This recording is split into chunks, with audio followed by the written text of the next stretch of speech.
Ele estava aqui na terra, que ele falou que deixaria o Espírito Santo, ele deixou bem claro para entender que ele estava dando autoridade a outra pessoa distinta.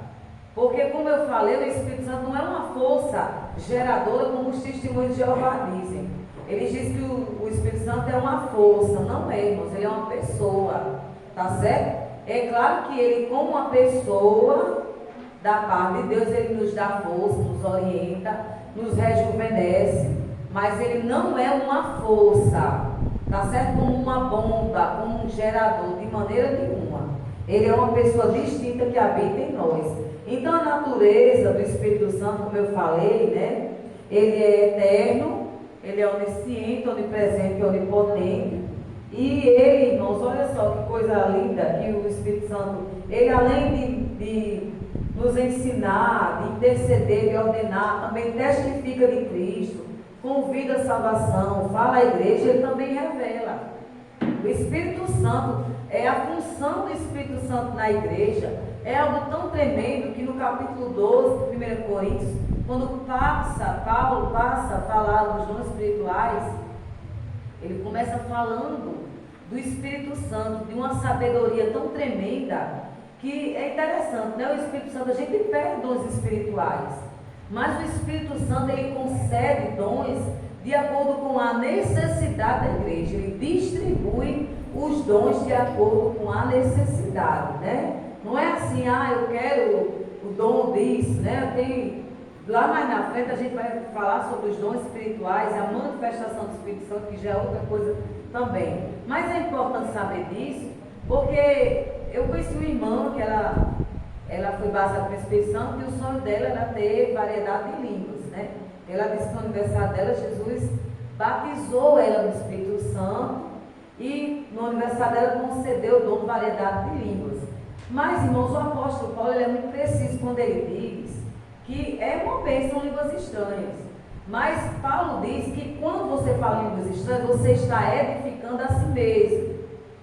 Tá certo? Agora, quando você profetiza, você edifica a igreja. Se na igreja tiver o intérprete, porque também é um dom, uma interpretação de línguas estranhas, aí, beleza, né? Maravilha. Se houver quem interprete, porque a igreja vai ser edificada. Mas se não tiver, então, eu estou dizendo isso por quê? Porque como os dons são concedidos através do Espírito Santo, ore para que Deus lhe dê dons que sejam úteis para a edificação do corpo de Cristo. Não para a sua edificação só, irmãos, porque, né, às vezes a pessoa fica até inchada, eu tenho um dom disso, tenho um dom daquilo, né? Tem muitos dons. Mas eu faço que nem Paulo. E eu passo a mostrar-vos um caminho sobremodo excelente. Ainda que eu fale a língua dos homens e dos anjos, se eu não tiver amor, serei como um sino que fica só badalando, né? Só no badalo. Fica tinindo, né? Então a melhor coisa, o melhor dom é o quê? É o amor. Porque foi por causa do amor que Jesus deu a vida por nós, né?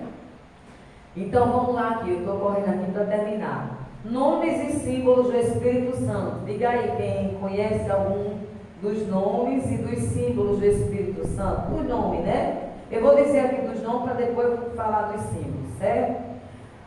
Nomes conferidos ao Espírito Santo. O Espírito de Deus, né? Tem muitas referências aqui, mas em Lucas 11:20, Jesus disse que ele expulsava demônios pelo dedo de Deus. Está lá no Lucas 11:20, que é o Espírito de Deus, o Espírito de Cristo, Romanos 8:9, o Consolador, João 14, o Espírito da Verdade, né, que João fala também, o Espírito da Graça, que é maravilhoso, porque é Ele que nos capacita a ter uma vida de santidade e resistir às fraquezas, tá certo? O Espírito da Vida, Romanos 8, que diz que porque a lei do Espírito da vida em Cristo Jesus te livrou da lei do pecado e da morte. Ou seja, dentro de nós existe uma guerra, existe ainda. Essa guerra o Espírito Santo querendo agir em nosso corpo como membro de justiça, e o Espírito da mentira querendo agir também dentro de nós. Só que como Paulo vai dizer aqui que é uma verdade, porque Jesus ressuscitou dentre os mortos, então ele anulou o pecado, né, pela graça, por ele ter ressuscitado, então significa que a vida venceu a morte. Então, como a vida venceu a morte, nós temos poder de vencer o pecado, porque Cristo venceu, tá certo? O Espírito Aleluia. Vamos lá, para os símbolos do Espírito Santo. Alguém pode dizer qual um dos símbolos que você conhece do Espírito Santo? Um dos símbolos. Pomba. Água. Óleo. Vento. Estou dando a dica aqui, ó. O vento, o óleo, a água, né? O selo. O fogo. O fogo. Muito bem. O fogo, irmãos, ele fala da ação purificadora, né? Do Espírito Santo. O fogo é onde prova a obra de cada um.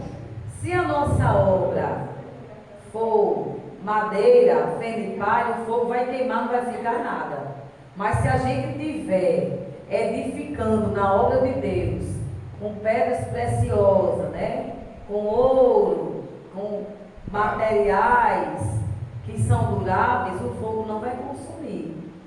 Ou seja, você vai fazer, essas pessoas que estão fazendo isso, irmãos, né? Vivem uma vida de pecado, mas está lá no altar pregando. Irmãos, existem muito por aí, muitos, viu?